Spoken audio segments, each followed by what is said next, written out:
से शांत हों, जिनके गुणों के गान में बेवर्धमान महान जिन विचरे हमारे ध्यान। समय सार परमागम की 71वीं गाथा चल रही है, 71। उसकी उत्थान का टीका की अंतिम पंक्ति की चर्चा अपन ने कल विस्तार से की थी। अब बीच का माल रह गया है, उसकी चर्चा आज करनी है। आज भगवान महावीर का निर्वाण दिवस है और अभी अभी अपन उनकी पूजा भक्ति करके आए हैं और आप सब लोगों ने आपस में एक दूसरे को मुबारकबाद, बधाई और न मालूम क्या क्या दिया है। कभी आपने सोचा किस बात की बधाई दे रहे हैं आप? अच्छा था, कल तक था 7-7 घंटा और 12-12 मिनट व्याख्यान करता थे। हम बहुत परेशान हो गए थे 30 साल से सुनते सुनते। अब कल से कंटा छूटा, अब आराम से रहेंगे। काय की बधाई दे रहे हो? किस बात का लड्डू खिला रहे हो? किस बात की खुशी व्यक्त कर रहे हो? जरा हमें एक गंभीरता से विचार करने की बात नहीं है। तो आप कह सकते हैं कि हम इसे खुशी का पर्व नहीं मानकर क्या हम इसे रंज का पर्व माने, रोने बैठ जाए? मैं ये नहीं कहता हूँ आपसे। जैसे हम बेटी की विदाई करते हैं, उससे बड़ा खुशी का दिन हमारे लिए कोई दूसरा नहीं होता है। फिर भी उस समय आंख में आंसू होते हैं, हम नाचते नहीं हैं, है ना? होते कि नहीं? भगवान महावीर आज हमें छोड़ के गए थे। जरा उसकी कल्पना करो कि ऐसे भाग्यशाली लोग जो उनके 7 घंटा और 12 मिनट प्रवचन 3 दिन पहले से सुनते थे। धन्य थी वो अंतिम तेरस कि जिस दिन उन्हें उनका अंतिम व्याख्यान सुनने को मिला था। जिसे हम व्यापारियों ने धनतेरस बना लिया है, वास्तव में वो तेरस धन्य थी। क्या व्यापारियों से हम और अपेक्षा भी क्या कर सकते हैं? चतुर्दशी के दिन उनके दर्शन तो मिले थे, लेकिन प्रवचन सुनने को नहीं मिला था। बहुत अतृप्ति रही, लेकिन दर्शन मिल जाने से वो स्थिति खड़ी नहीं हुई जो होनी चाहिए थी। लेकिन अमावस्या के दिन सूर्य की किरण उगते ही वे मोक्ष पधार गए। न हमें उनका प्रवचन मिला और न दर्शन मिले। अब उस समय के लोगों की कैसी हालत रही होगी, उसकी कल्पना हमें भगवान का निर्वाण महोत्सव मनाते वक्त और मनाने के बाद हमारे चेहरे पर दिखाई देनी चाहिए। जो आज हमें देखने के लिए नहीं मिलती है, उसके लिए हम तरस जाते हैं। तो क्या ये हमारा शोक का दिन है? कौन कहता है? हम किसी उद्देश्य के लिए एक नहीं अनेक भव से प्रयत्न करते आ रहे हों और उस उद्देश्य में हमें सफलता मिल जाए, इससे बड़ा और खुशी का दिन क्या हो सकता है? भगवान महावीर ने 9 भव से शेर की पर्याय से जिसके लिए प्रयत्न किया था और आज उन्हें वो उपलब्धि हो गई, इससे बड़ी और खुशी की बात क्या हो सकती है? इसलिए बहुत खुशी का पर्व है, लेकिन इस खुशी में एक गंभीरता है। ये संयोग का पर्व नहीं है, ये वियोग का पर्व है। उनकी तरफ देखते हैं तो बहुत खुशी की बात है, अपनी तरफ देखते हैं तो बहुत दुख की बात है ना? भगवान महावीर गए, लेकिन वो हमारे लिए कुछ दे गए ना। 2 दफे उनने ये संसार को छोड़ा। एक दफे तो जब 30 वर्ष 42 वर्ष के थे, 42 नहीं 30 वर्ष के थे, तब उन्होंने सारा परिग्रह छोड़कर नग्न दिगंबर होकर दीक्षा ली थी, तब भी हम कहते कि उन्होंने संसार छोड़ा। क्यों? लेकिन वो जो छोड़ा था वो किसने लिया? तेरा समझने में बहुत मार्मिक प्रश्न की तरफ आपका ध्यान आकर्षित कर रहा हूं। लोक में ऐसी व्यवस्था है कि जब कोई दीक्षा लेते हैं तो उनके पास जो राज्याधिक संपत्ति आदि होती है उसको उत्तराधिकारी को चुनकर जाना, उनको सूचना दे के जाना, जिसे आज्ञा बोलते हैं प्रवचनसार में, उसका नियम है। और उसका सबसे बड़ा कारण ये है, कोई कहे कि हमने आज्ञा मानी और आज्ञा नहीं दी माँ बाप ने, तो क्या होगा? तो रुक सकते हैं वो तो जाने ही वाले हैं। क्यों नहीं देंगे माँ बाप आज्ञा? अरे कोई माँ बाप आज्ञा नहीं देगा।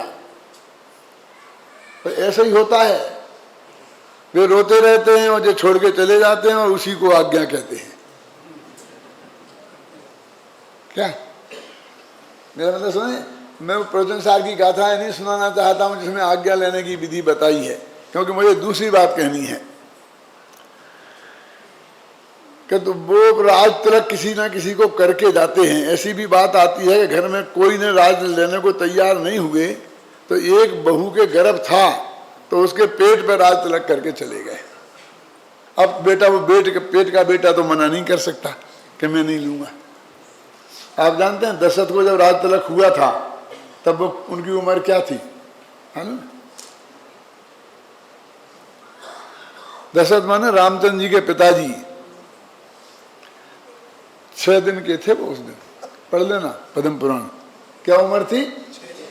6 दिन के थे और उन्हें राज तिलक करके उनके पिताजी चले गए थे। क्या थे? अनंत रथ थे? कौन थे? ये तो दशई रथ थे। ख्याल में है ना? ऐसा भी हुआ है। मैं ये कहना चाहता हूं कि फिर भी यदि कोई अवसर ही ना मिले, बहुत ऐसा समय आ गया हो और वो ना दे पाए, व्यवस्था कर पाए, तो भी गवर्नमेंट ने रूल्स एंड रेगुलेशंस बना रखे हैं कि वो जो संपत्ति छोड़ के गए ना, राज्य संपत्ति से जो भी उसके पास हो, कम ज्यादा, वो सब किसे प्राप्त होगा उसके गवर्नमेंट के कानून हैं और उनके हिसाब से उन्हें प्राप्त हो जाएगा। लेकिन वे मुकदमाबाजी हुए बिना रहेगी नहीं। इसलिए बढ़िया यही है कि बेच दे जाएं। क्यों? फिर भी ये कानून की व्यवस्था तो है ना कि उसके उत्तराधिकारी कौन है। पंकज भाई, अब मैं दूसरी बात कहने वाला हूं कि आज जो महावीर गए वो ऐसा कुछ छोड़ के नहीं गए कि जिसके लिए किसी को दे जाने की जरूरत थी, और जो नहीं तो मुकदमेबाजी होगी। क्यों?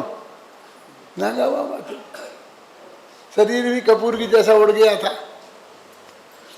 देवताओं मनुष्यों की लड़ाई का भी मौका नहीं था कि कौन उठाएगा पालकी।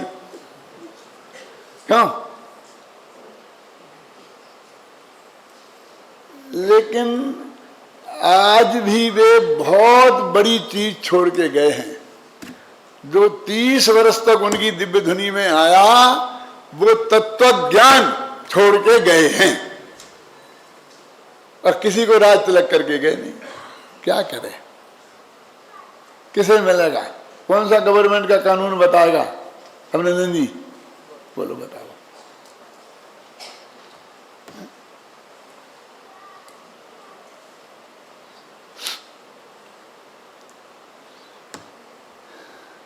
पूज्य गुरुदेव श्री पधारे, अपने स्वर्ग समझ लो, मोक्ष नहीं तो स्वर्ग पधारे। तो मतलब एक साथ 2 चीजें छोड़ गए। एक हरा भरा फला फूला सोनगढ़, क्यों? एक तीर्थ क्षेत्र बना हुआ सोनगढ़, और एक अपने 8000 घंटे के कैसेट तत्व ज्ञान जो छोड़ के गए कि नहीं गए। 2 चीजें छोड़ के गए।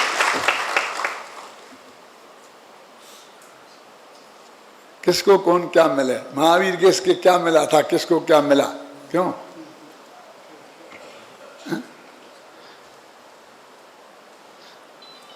मैं उस झगड़े में नहीं पड़ना चाहता हूं कि उन्हें दो में से जो एक पहली चीज छोड़ी थी वो किसको मिला, क्योंकि वो तो सोनगढ़ तो आज भी उसका है जो उसे अपना माने, अपने गुरु की भूमि है और उसे अपना मानने के लिए कोई रोक नहीं सकता। क्यों?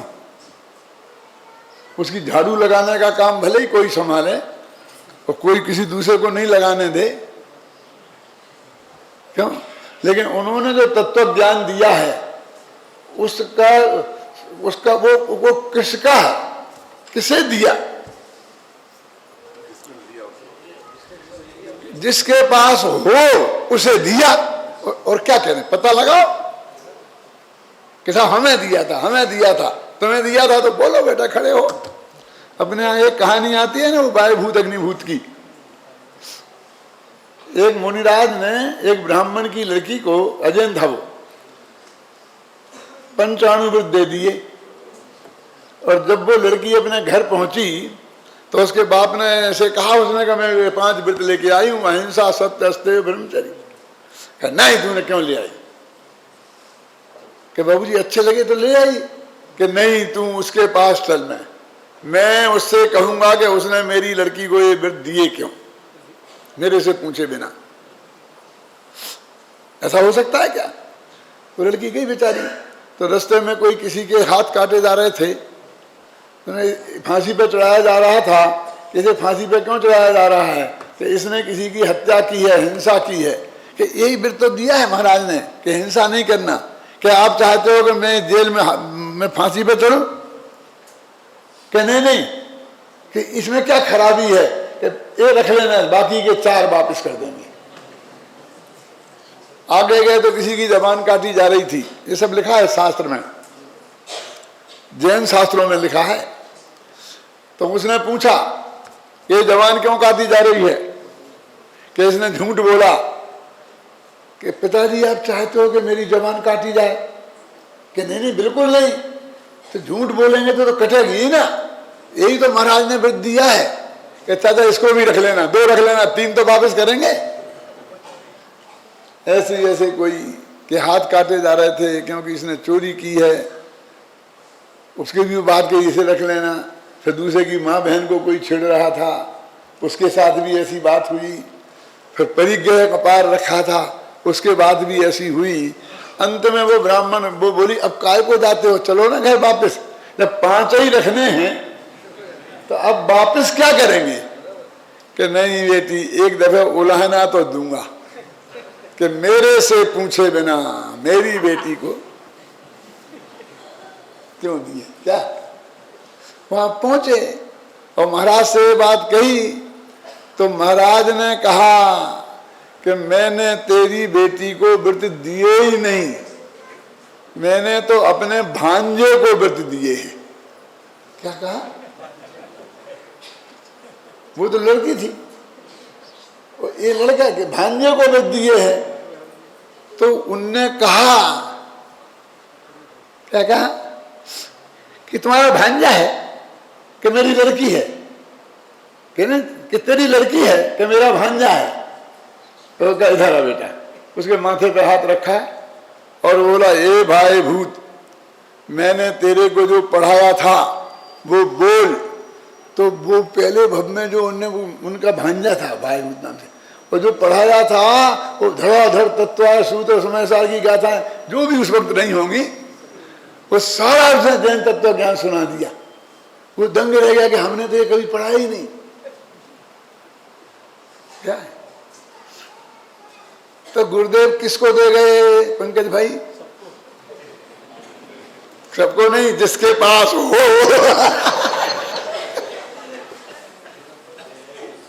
जिसने लिया हो, कर जगदीश भाई, जिसके पास ज्ञान हो वही मतलब हो, वो तत्व ज्ञान जो गुरुदेव सिंह ने दिया है, जिसके पास वो है उसको दे गए।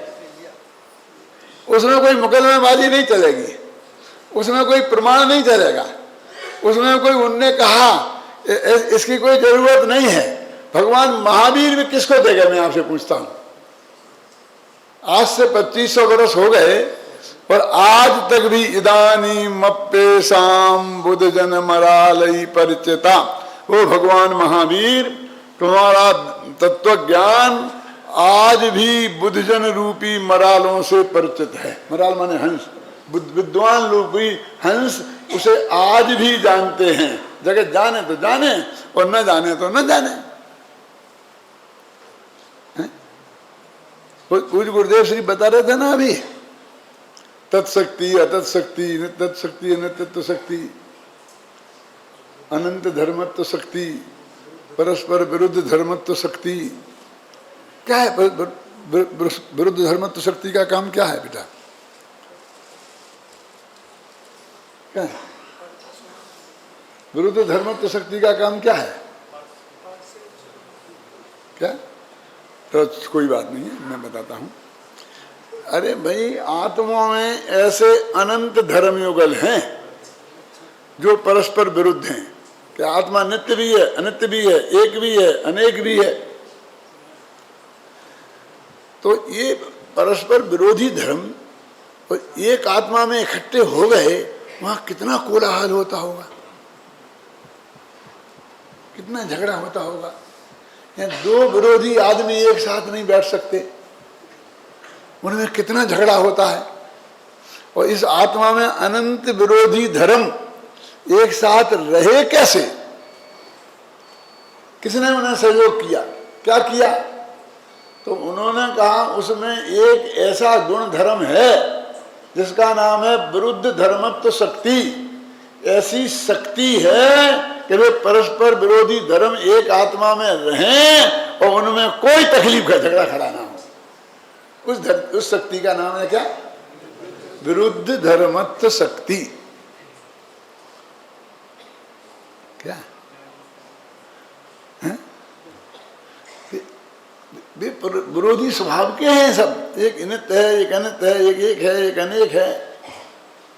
फिर भी ये विरुद्ध धर्मत्व शक्ति नहीं होती तो क्या होता, वह समझ लो आप। हैं?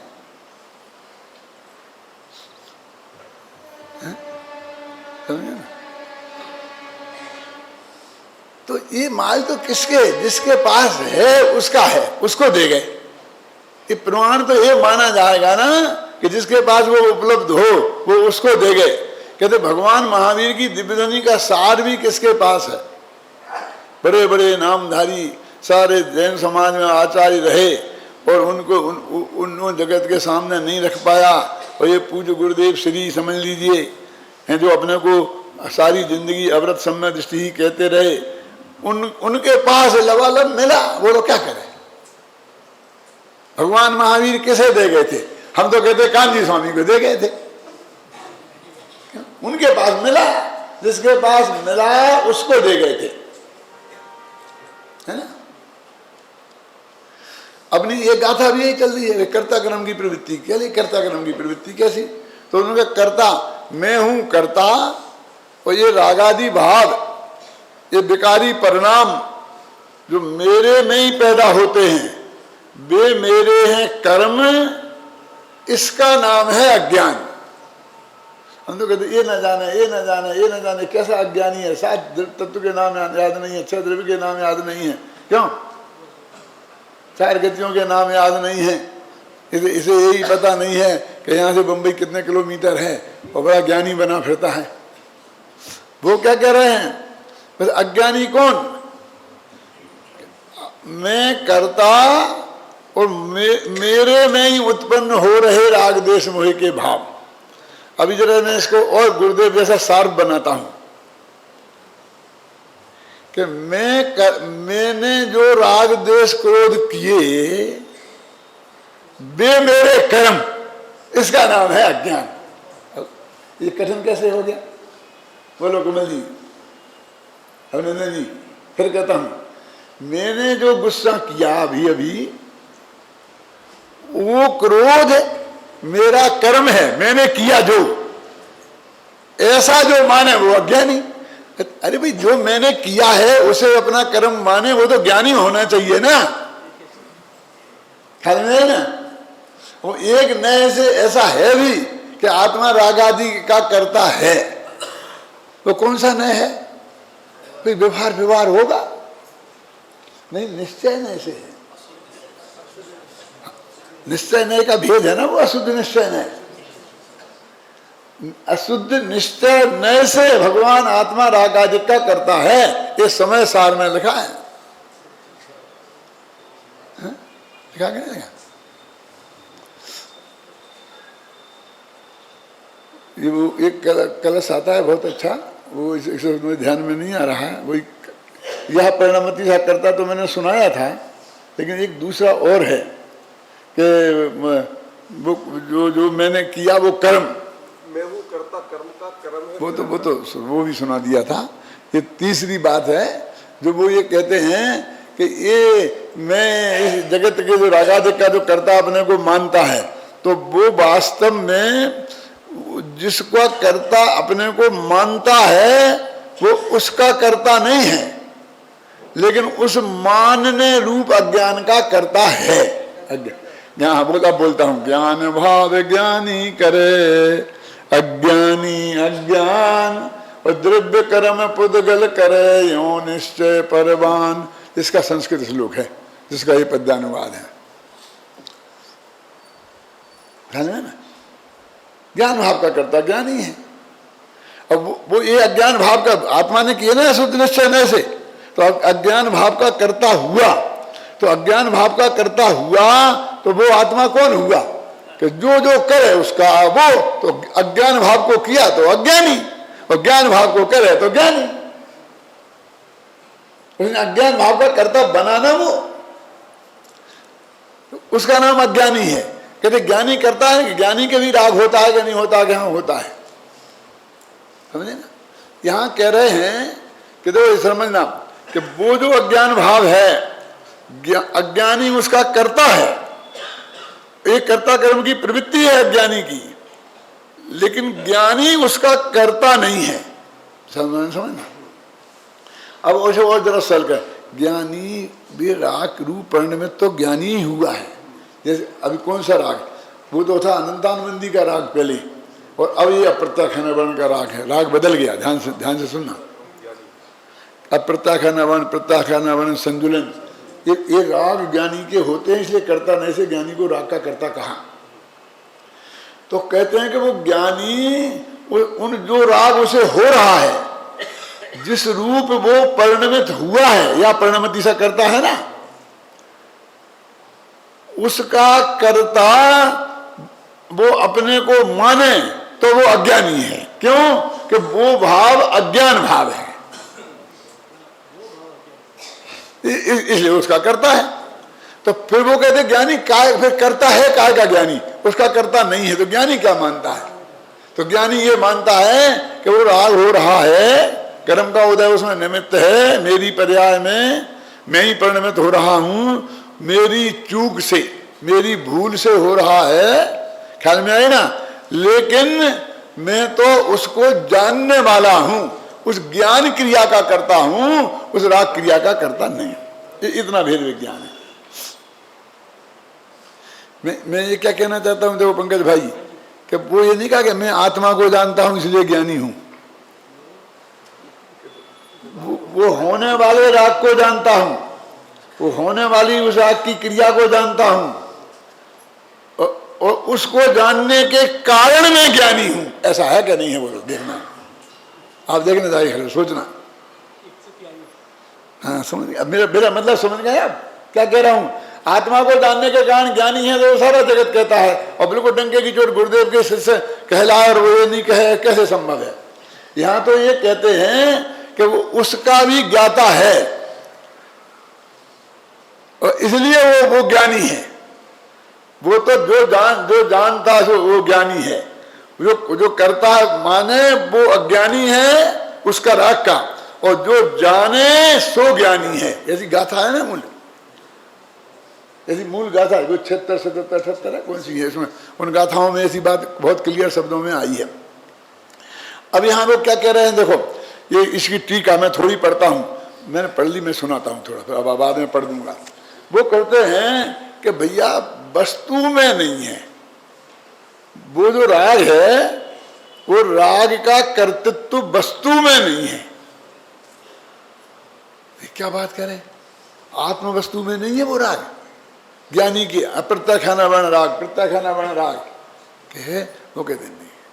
तो इन्होंने क्या कहे कि तुम पहले वस्तु की परिभाषा नक्की कर लो। और क्या दो टीका, ई किल स्वभाव मात्रम किल वस्तु। वस्तु की परिभाषा क्या है कि स्वभाव को वस्तु कहते हैं। यही किल स्वभाव मात्रम वस्तु लिखा क्या नहीं, ये नियम बनाओ कि स्वभाव को वस्तु कहते हैं। तो वो राग स्वभाव है कि विभाव, तो उसे वस्तु में हम शामिल नहीं करेंगे। हमारी वस्तु की परिभाषा ये है, हमारी कभी झूठी बात हो ही नहीं सकती है क्योंकि हमारी वस्तु की परिभाषा ये है। फिर और सुनो और मजेदार बात कि देखो, सूरज पूरब से उगता है, सच्ची बात है ना, और भले ही सूरज पश्चिम से उग जाए तो भी मेरी बात झूठी नहीं हो सकती। फिर सुनो ध्यान से सुनो मेरा प्रश्न। सूरज पूरब से उगता है ये मैंने कहा, और ये मेरी बात तब भी झूठी नहीं हो सकती है कि जब सूरज पश्चिम से उग जाए। फिर कैसे झूठी नहीं होगी? जब सूरज पश्चिम से उग जाएगा ना तो फिर बात झूठी हो ही जाएगी ना। ये कैसे कह सकते हो कि सूरज वो पश्चिम से उग जाए और तब भी जो आपने कहा कि सूरज पूरब से उगता है ये बात झूठी नहीं होगी? ये कैसे माने हम? प्रश्न समझ में आ गया? अब उत्तर देता हूं। क्योंकि हमारी पूरब की परिभाषा ही ये है कि जहां से सूरज उगे उसे पूरब कहते हैं। हमें क्या बिगड़ता है, हम इसको पूरब कहेंगे। यहां कोई हमारी रिश्तेदारी है, यदि वो सूरज यहां से उगने लग जाए तो हम इसे पूरब कहेंगे, क्योंकि हमने तो पूरब की परिभाषा ही ये बनाई कि जहां से सूरज उगे उसे पूरब कहते हैं। तो कहते हमने तो वस्तु की परिभाषा ही ये बनाई कि स्वभाव मात्रम किल वस्तु, वस्तु स्वभाव मात्र को कहते हैं, विभाव को वस्तु नहीं कहते हैं। इसलिए राग आत्म वस्तु में शामिल नहीं है। एक अभी शामिल नहीं है की बात चल रही, ध्यान से सुनना। अब आगे बढ़ते हैं।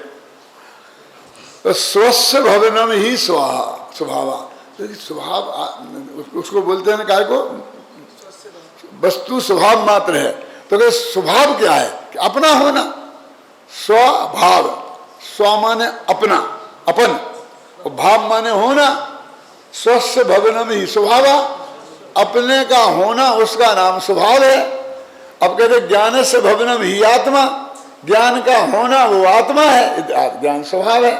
और क्रोध का होना वो आत्मा नहीं है, वो क्रोध है, इसलिए क्रोध आत्मा नहीं है। तो पड़ोस में लिखा है, तेन ज्ञान से भवनम खलु आत्मा क्रोधादे भवनम क्रोधादे अथ ज्ञान से भवनम तन्न क्रोधादेरपि भवनम यत्तो यत् ज्ञान भवने ज्ञानम भवति विभावते न तथा क्रोधादिरपु यत्तु क्रोधादे भवनम तन्न ज्ञान सापि भवनम यतो यथा क्रोधादि भवने क्रोधादयो भवन्तो विभावन्ते न तथा ज्ञानमिति इत्यात्मना क्रोधादीनाम न खलु एक वस्तुत्वम। ये रामायण क्या हुई? कुछ नहीं घबराना। वो कहते हैं ज्ञान का होना, ज्ञान का आत्मा का होना वो ज्ञान का होना है, और क्रोध का होना वो क्रोध का होना है। तो कैसे मानी तुमने कि जब ज्ञान होता है तो आत्मा में जैसा ज्ञान होता हुआ हमें अपनापन दिखाई देता है, ऐसा क्रोध दिखाई नहीं देता। और जब क्रोध होता है तो वो क्रोध रूप में दिखाई देता है, वो ज्ञान रूप में दिखाई नहीं देता। और हमने अनुभव वाला तर्क दिया, ये अमृतचंद की विशेषता है, अनुभव वाला तर्क देना। देखो मैं पढ़ देता हूँ, घबराना नहीं। इस लोक में वस्तु अपने स्वभाव मात्र ही होती है, और स्व का भवन होना परिणमना ही स्वभाव है। इससे यह निश्चय हुआ कि ज्ञान का होना परिणमना आत्मा है, और क्रोधादि का होना परिणमा क्रोधादि है। अब तो क्लियर है ना?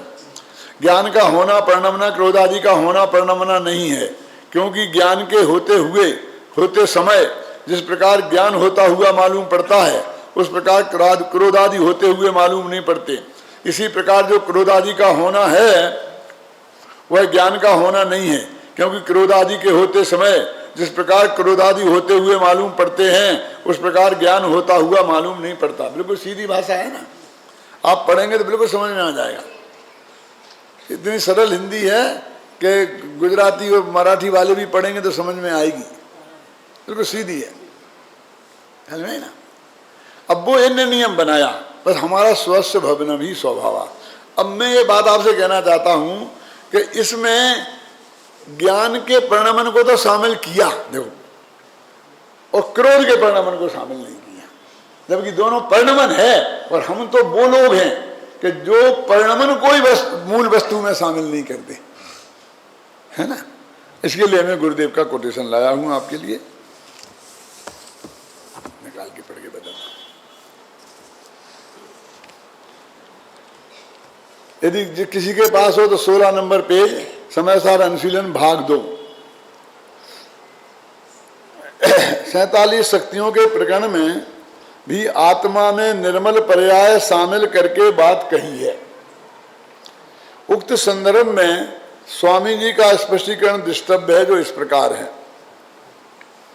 नियम सार के शुद्ध भाव अधिकार की 38वीं गाथा में ऐसा कहा है कि जो त्रिकाली वस्तु चैतन्य स्वभावमय वस्तु है वह आत्मा है। वह संबर निद्रा और मोक्ष की पर्याय को हे संबर निद्रा और मोक्ष की पर्याय को हे कहकर बेशुद्ध पर्याय भी आत्मा नहीं है ऐसा कहा है। अतः यह कथन किस अपेक्षा है। हे क्या उन्हें और आत्मा नहीं है ये भी कहा। अपन जैसे बहुत गजब कर दिया, क्या गजब कर दिया। वो तो समय सार की 7वीं अधिकार में तो पर्यायों का निषेध किया, वहां तो साफ कह दिया आत्मा में ज्ञान नहीं है, दर्शन नहीं है, चारित्र नहीं है। मान लो नहीं है आत्मा में। अरे ज्ञान दर्शन चारित्र का भेद आत्मा में नहीं है, उसको इस भाषा में बोलते हैं कि आत्मा में ज्ञान नहीं है, दर्शन नहीं है, चारित्र नहीं है। ये जनवाणी की भाषा आप नहीं समझोगे तो कितने भटक जाओगे, सोच लो। इसका भेद नहीं है तो ये ऐसी क्यों बोलते हैं, हम चक्कर में पड़ जाए। हमारे यहाँ आके एक भाई बोले कि पंडित जी आपके यहाँ जो विद्यार्थी हैं किस प्रांत से कितने हैं, मैंने बता दिया। फिर गुजराती इतने हैं, फलाने इतने हैं, मराठी इतने हैं, कर्नाटक के इतने हैं, बता दिया। एक बोले पंडित जी आपके यहाँ परिवार कितने हैं, गोला पूरब कितने हैं, गोला लारे कितने हैं, खंडेलवाल कितने हैं, अग्रवाल कितने हैं, कि हमारे यहाँ कोई बाल फाल नहीं है। हमने वो खाना ही नहीं रखा, हमने आज तक किसी से पूछा ही नहीं कि तुम कौन बाल है। ये बाल माने अंग्रेजी में क्या होता है, दीवाल। इन बालों ने इतनी दीवालें खड़ी कर दी, ख्याल में है ना, अग्रवाल, खंडेलवाल, समझ गए वो सुवाल, समझ गए ना। अब समझ कितनी दीवालें खड़ी कर दी। इनसे तो हम परेशान हैं। हमने यहाँ पर कोई बाल माल रखे ही नहीं, आज तक गिनती नहीं की, वो फार्म में खाना ही नहीं रखा। क्यों? हमने जिसमें कहीं मांगा ही नहीं कि तुम कौन सी जाति के हो, और हमने कभी किसी से पूछा ही नहीं। अब 2-4 आ जाते हैं ऐसे लिखते हैं, यादव लिखते हैं, कोई मिश्रा लिखते हैं, तो वो तो दुनिया को साफ साफ दिखते हैं कि ये जैनी नहीं है। क्यों? तुम्हारे क्लास में एक मिश्रा था ना, अब आजकल 10-5 यादव हैं, अच्छे विद्वान हैं। एक राठी था, नागपुर में आ गया ना, जितेंद्र राठी। आप समझे ना, तो पता लग जाता है। और उसे हम गौरव के साथ कहने के लिए भी मिल जाता कि देखो हमारे यहाँ तो कोई भेदभाव नहीं है, जो अजैन है जन्म से जैन नहीं है, हम तो उनको ही रखते हैं, उनको भी रखते हैं। क्यों?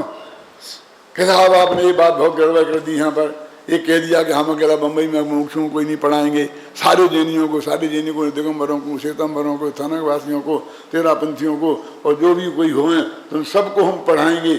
ऐसे ही तो अच्छा नहीं है, अपना मोक्षों को तो मोक्षों में ही रहना चाहिए ना। बेटी बेटियां 40 को दो, वो 40 की लो, वो ज्ञान किसी को नहीं दे। धंधा पानी सबसे करो। तुम्हारी दुकान है, चश्मा किसको दोगे? दिगंबरों को देना चाहिए, मूर्खों को, बाकी को मत बेचो। हमारी दुकान चौपट हो जाएगी, तो हमारी दुकान चौपट करनी है तुम्हें? तुम्हारे मूर्खों को कोई भरोसा तो है नहीं। बम्बई में 100 मुमुक्षु सुनने आए और 900 गैर मुमुक्षु सुनने आए। सुनाए का नहीं सुनाए? बोलो। तुम बंद कर दो चश्मा बेचना उन्हें, तो हम उन्हें सुनाना बंद कर दें। क्यों? हमारा ग्राहक ने खत्म, हमारी भी ग्राहकी खत्म होती है। तो भरोसा तो है नहीं तुम मुमुक्षुओं का कुछ। आओ तो आओ, नहीं आओ तो नहीं आओ। तुम जब 36 देख, हमें क्या फर्क पड़ता है?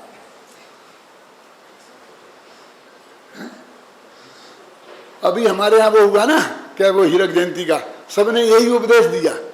अशोक बड़जात्या से लेकर के मिनिस्टर ने भी आया था ना, मिनिस्टर केंद्र का, कि आपको ये बाड़ा छोड़ के बाहर निकलना चाहिए, आपको ये बाड़ा छोड़ के बाहर निकलना चाहिए। कैसे निकलें? बाड़ा छोड़ के निकलना चाहिए। अरे हम तो निकले ही हुए हैं, सारे जगत को तत्व ज्ञान गुरुदेव को सुनाते हैं, हमने कहां बाड़ाबंदी की है? लेकिन तुमको माल छोड़ के निकलना चाहिए। अभय कुमार जी से पूछो, इनसे शुरू से अंत तक एक स्वर था।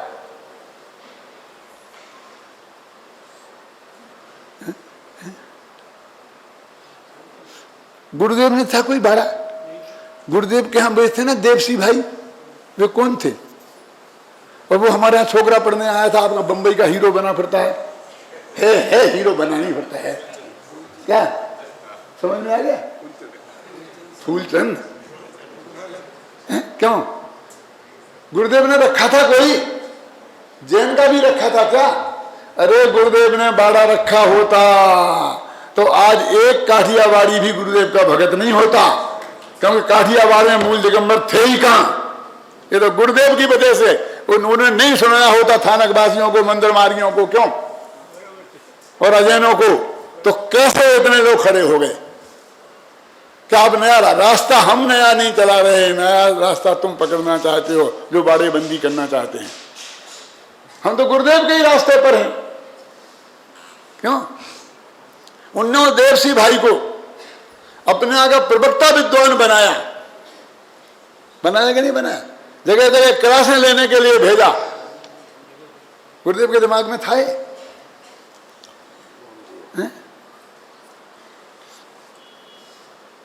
गुरुदेव के दिमाग में ये बाड़ाबंदी होती तो आज हमें इतना प्रोत्साहन गुरुदेव के पास से नहीं मिलता।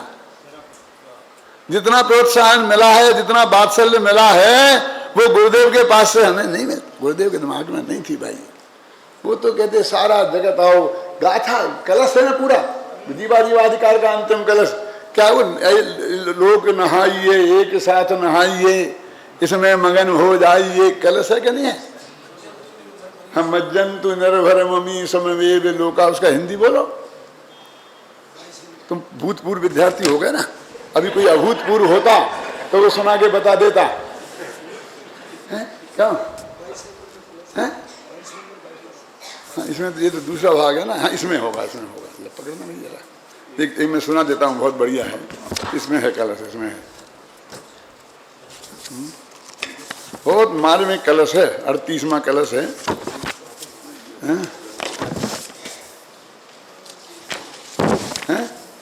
32वां। हाँ देखो,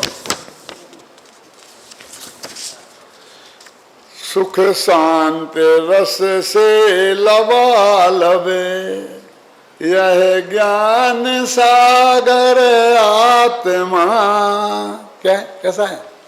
सुख शांति रस से लबालबे, यह ज्ञान सागर आत्मा। विभ्रम की चादर हटा, सर्वांगे प्रगट आत्मा। विभ्रम की चादर हटा दे तो आत्मा तो प्रगट ही है। गुरुदेव बता रहे थे, तो बिल्ली के बच्चे की आंखें बंद हैं और उसे सूरज नहीं दिखता है 7 दिन तक, तो सूरज नहीं है, क्या है ना? है ना? तेरी विभ्रम की आंखें पड़ी हुई हैं और आत्मा दिखाई नहीं देता है, तो हम क्या करें? आत्मा तो प्रकट है। और भर्तृहरि कवि ने तो बहुत ऐसी भाषा में लिखा है कि नानी याद आ जाए। सुनना है? सुना दूंगा भाई जी। नोलू को अवलोक्यते यदि दिवा सूर्यस्य किम दूषणम पत्रम पत्रम नैव कथा करीत विटपे दोषो बसंतस्य किम। नहीं आया तो समझ में? उल्लू को दिन में दिखाई नहीं देता है 12 बजे, तो सूरज का क्या दोष है? नो लू को, उल्लू को माने उल्लू, नो माने दिखाई नहीं देता है। नो अवलोक्यते यदि देवा सूर्य से किम दूषणम। मथुरा में एक किरीट नाम का पेड़ होता है, उसमें पत्ते होते ही नहीं, रूखी रूखी झाड़ियां झाड़ियां होती हैं। वो श्री कुंज जिसके श्री कृष्ण जिसके अंदर छिपा करते थे बचपन में, तो कहते हैं पत्रम नापि यदा किरीट बिटपे। यदि करील के वृक्ष में पत्ते नहीं हैं तो दोषो बसंतस्य किम, तो बसंत ऋतु का क्या दोष है? विभ्रम की चादर में तेरे को भगवान आत्मा दिखाई नहीं देता, तो हम क्या करें? देखो, विभ्रम की चादर हटा सर्वांग पर गट आत्मा। अब देखिए, हे भव्य जन इस लोक के सब एक साथ नभाइए। ये भव्य जन लिखा, काठियावाड़ी नहीं लिखा।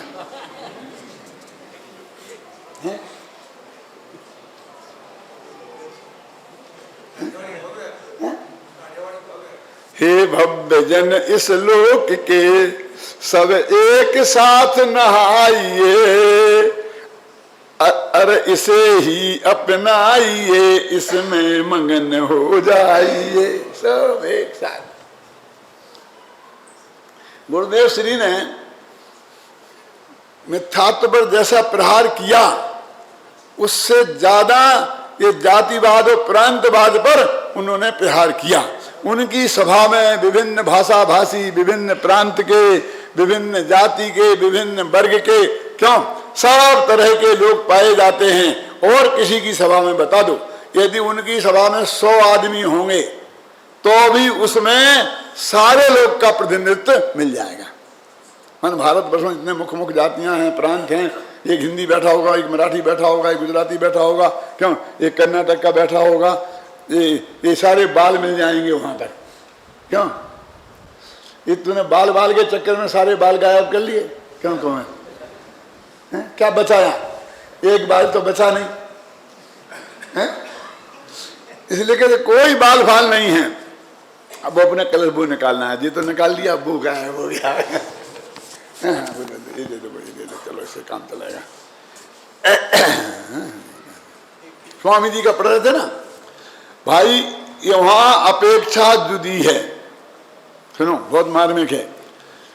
वहां ध्यान का ध्येय तथा सम्यक दर्शन का विषय त्रिकाली शुद्ध स्वभाव है ना, शुद्ध चैतन्यमय वस्तु बतलाने का प्रयोजन है। एक त्रिकाली शुद्ध वस्तु अविनाशी आत्मा के आश्रय से ही सम्यक दर्शन आदि धर्म प्रकट होते हैं। इसलिए वहां मात्र उसे ही उपादेय कहा है। पर्याय तो प्रतिक्षण विनाशिक है, उसके आश्रय से सम्यक दर्शन नहीं होता, बल्कि विकल्प ही होते हैं। इस कारण सम्यक निद्रा और मोक्ष की पर्यायों को भी हे कहा है। त्रिकाली ध्रुव वस्तु में शामिल न होने से निर्मल पर्याय भी आत्मा नहीं है, ऐसा कहा है। अब देखो यहाँ क्या अपेक्षा है? लगाओ माथा और फिर गुरुदेव की ये पंक्तियां पढ़ना, निकाल पाते हो गया। और नहीं पर निकाल पाओ तो समझ लेना गुरुदेव के टेप सुनना कितना जरूरी है। यहाँ तो कर्ता कर्म बताने की अपेक्षा है कि कौन किसका कर्म है और कौन किसका करता है। वो त्रिकाली ध्रुव की अपेक्षा ही नहीं है। वो कर्म तो पर्याय होती है जगदीश भाई। अब पर्याय को बिल्कुल ही अलग कर देंगे तो कर्ता कर्म कैसे बताएंगे? भाई समझ आएगी? कितनी सीधी सच्ची बात है।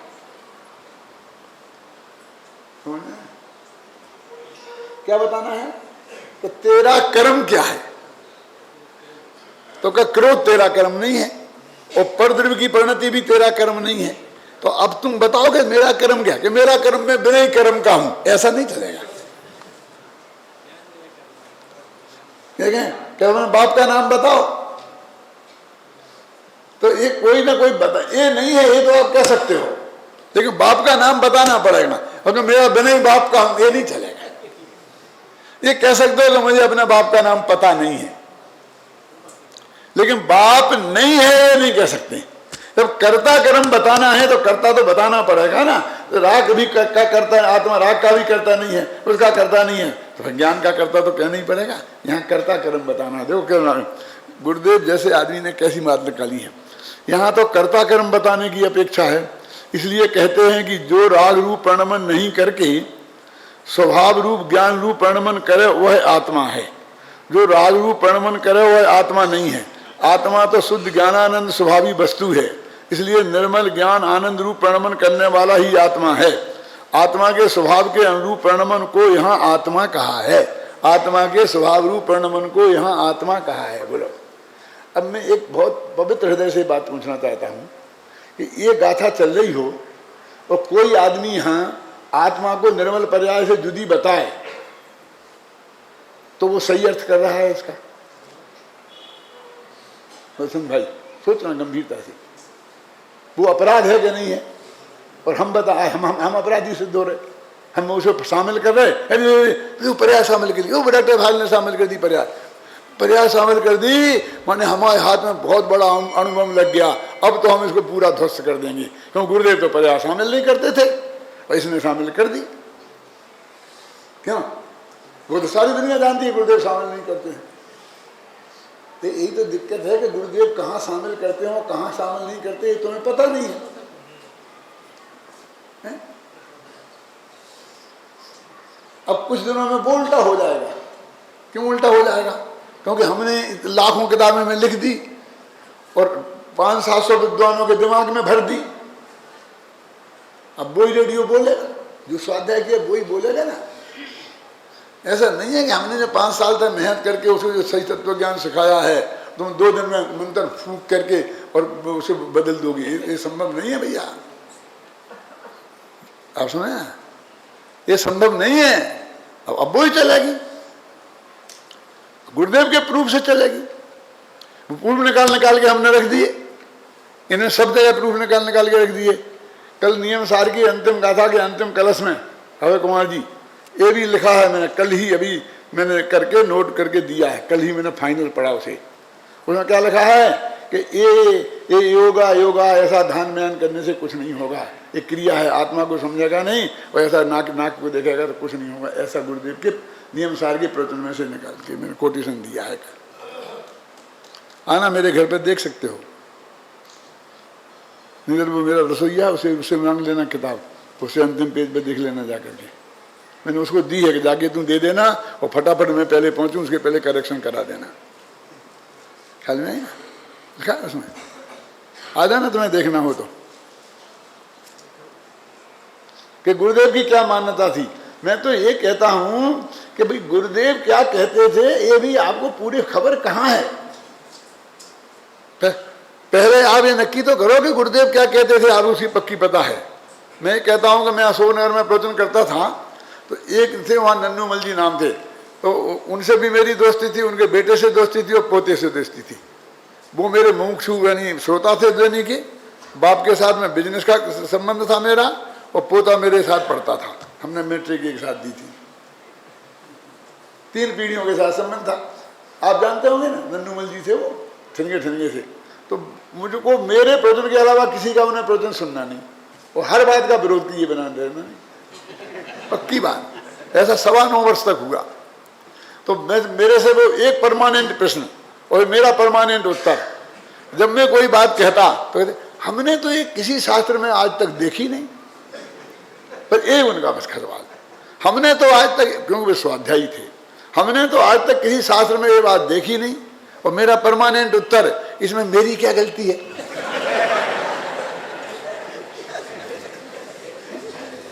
आपने नहीं देखी तो मैं क्या करूं, मैं दिखा रहा हूं ना ये शास्त्र में, ये देखो गाथा। तुमने कितने शास्त्र पढ़ लिए हैं, कितना अध्ययन गहराई से कर लिया है कि ऐसी भाषा बोलना तुम्हें शोभा नहीं देता कि जैसे तुमने सारा जगत को देख लिया हो, कहीं सर्वज्ञ नहीं है, वैसे कर गए नहीं। हमने तो देखी नहीं। अरे भाई गुरुदेव ने क्या कहा, किस अपेक्षा क्या कहा, कितना क्लियर लिखा कि वहां तो दृष्टि का विषय स्पष्ट करना है और यहाँ कर्ता कर्म सिद्ध करना है कि आत्मा का कर्म क्या है। तो आत्मा का कर्म है ही नहीं, ऐसे अभिन्न सत्कारक कैसे बनेंगे? क्यों?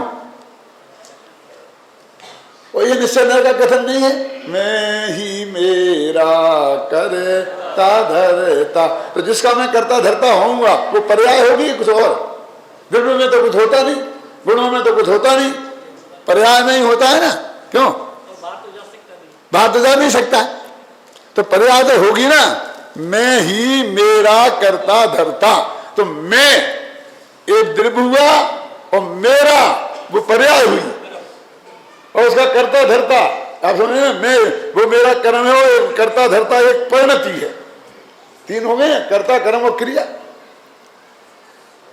ओके, तो जहां जहां कर्ता कर्म की चर्चा होगी, भोक्ता भोग की चर्चा होगी, वहां निर्मल पर्याय को शामिल करके ही बात होगी। 47 शक्तियों में भी निर्मल पर्याय को शामिल करके बात करी है। तो वहां मैंने एक प्रश्न किया है, मैंने 47 शक्तियां लिखी ना, तो मैं एक प्रश्न किया है कि भैया राग का करता, राग भी तो आत्मा ही करता है, उसमें ही परिणमन होता है ना, तो इतना तो है ही ना, तो उसका भी क्यों नहीं शामिल कर लिया शक्तियों में? मैंने कहा भैया राग कमजोरी से होता है कि शक्ति से? राग का होना ये आत्मा की कमजोरी की निशानी है या शक्ति की? तो कमजोरी को शक्ति में शामिल कर लेते। शक्ति तो उसे कहते हैं कि जिसमें कोई कमजोरी ना हो, इसलिए ये कमजोरी है, इसलिए शक्ति में शामिल नहीं किया है।